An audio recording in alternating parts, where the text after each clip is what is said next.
So I just hit Unreal in chapter 5, and it's honestly not that hard if you apply these things that I'm about to share. Before I get into it, be sure to leave a like on the video if you enjoyed it, and subscribe if you're new. Now, I'll try to keep this super brief and straightforward, so let's get right into it. Tip number 1 is to not listen to all the nonsense people say on TikTok. Nobody truly knows how the ranked system works, but it just seems that the more elims you get, and the longer you survive, you'll gain a larger percentage.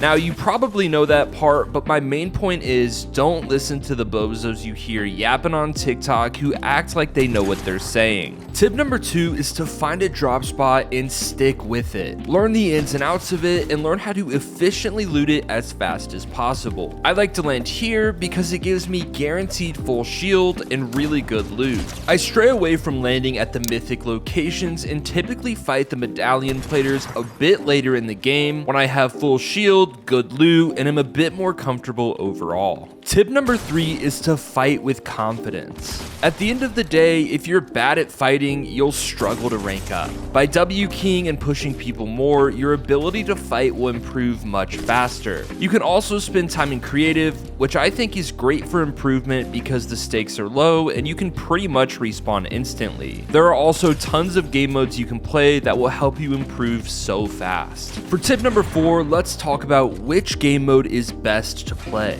As far as I know, there is no real answer to this, as it seems you gain about the same percentage regardless of which mode you play. However, I do think for the sake of improvement, solos is your best option because you have no one to rely on. I've found that grinding solos is the fastest way to improve, but that's just me though. If you have good people to play with, absolutely feel free to play other modes. If you apply these 4 tips to your gameplay, I assure you it's possible to reach Unreal. That about wraps it up for this video. Feel free to leave a like on the video if you enjoyed it and subscribe if you're new.